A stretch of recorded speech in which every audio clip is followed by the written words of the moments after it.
Bonjour à tous et à toutes, bienvenue sur la chaîne YouTube Martin Eden et aujourd'hui on va continuer sur l'Europe fasciste et là on va parler des fascismes cléricaux. Je ne savais même pas que ça existait. Enfin si je le savais mais j'avais complètement zappé. Commençons. On peut, pensons-nous, qualifier ainsi les régimes qui se sont instaurés dans l'Autriche de Dollfuss avant son insertion dans le Reich allemand et plus généralement dans le Portugal de Salazar, puis dans la Croatie et la Slovaquie après 1940. Ce qui les différencie de l'Allemagne nazie, c'est le rôle capital qui joue l'Église catholique et les valeurs morales qu'elle défend. Mon Dieu, quel hasard. Quelle surprise. Dans une Autriche devenue après la guerre de 14-18 une tête sans corps, ruinée par l'inflation, menacée même par la famine, Seppel avait instauré un régime parlementaire, certes, mais très conservateur, fondé sur un corporatisme inspiré de l'encyclique Quadragimo Anno et sur la collaboration des classes.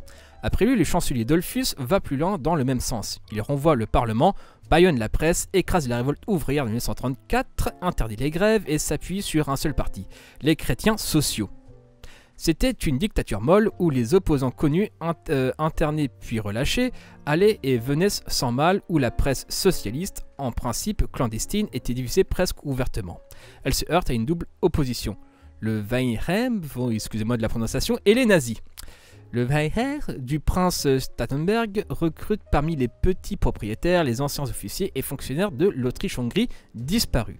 Soutenu par Mussolini, ce mouvement rural, provincial et catholique s'oppose à Vienne la Rouge et pose un idéal d'une société pré-industrielle.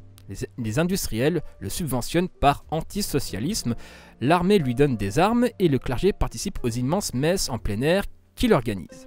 Dollfuss et son successeur Störing, tantôt combattant la Wehrmacht, que le second dissoudra en 1936, tantôt se servent d'elle comme milice, soit contre les socialistes, soit contre les nationaux-socialistes autrichiens qui, dirigés et soutenus par Berlin, trouvent un large écho dans l'opinion en préconisant un rattachement de l'Autriche au Reich allemand. Ils assassineront Dollfuss. Contre eux, Schröning essaiera en vain de réaliser une union nationale en intégrant les ouvriers dans les syndicats officiels, en proclamant une amnistie générale. Sa base sociale demeura trop étroite, surtout il sera victime de l'abandon de l'Autriche par Mussolini après la guerre d'Éthiopie et les sanctions contre l'Italie. Le fascisme clérical autrichien est ainsi victime de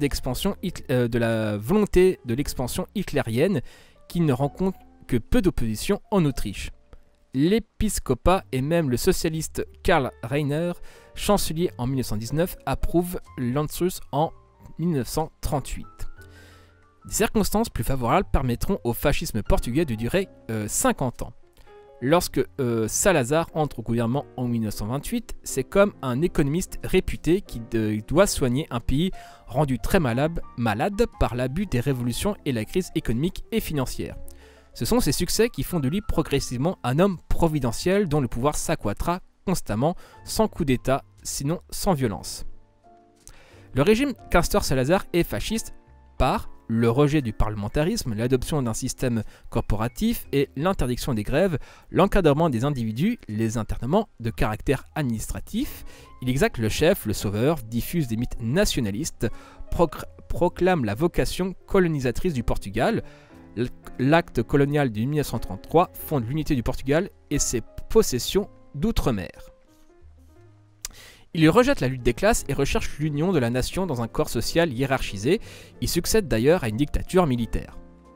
Mais Salazar récuse le totalitarisme, qui subordonnerait tout à la nation et à la race. Les Portugais se métissent facilement.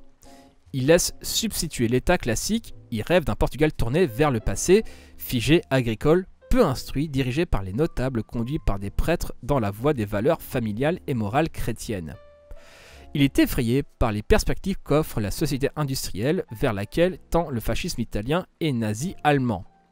Il s'appuie sur les grands propriétaires plus que la bourgeoisie industrielle, plus libérale d'ailleurs. Le régime est donc aussi traditionnaliste que fasciste, même si à partir de 1936, il essaie de rassembler les masses et de grouper les jeunes.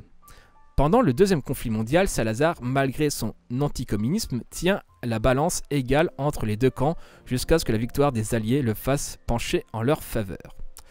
Donc voilà pour le fascisme clérical, voilà. ça peut exister, effectivement, même, voilà, le fascisme est assez... De toute façon, le fascisme est extrêmement élastique comme notion politique. Là, il peut s'appuyer sur un truc racial assez dur, des fois sur un léger métissage, mais bon, on met une bonne grosse couche de vernis de mythe nationaliste et ça passe. Donc voilà, c'est réduire le fascisme à une espèce de racisme biologique. Bon, c'est pas vraiment sérieux en fait. Donc voilà, c'était Martin Eden en direct du Goulag. Bisous à vous!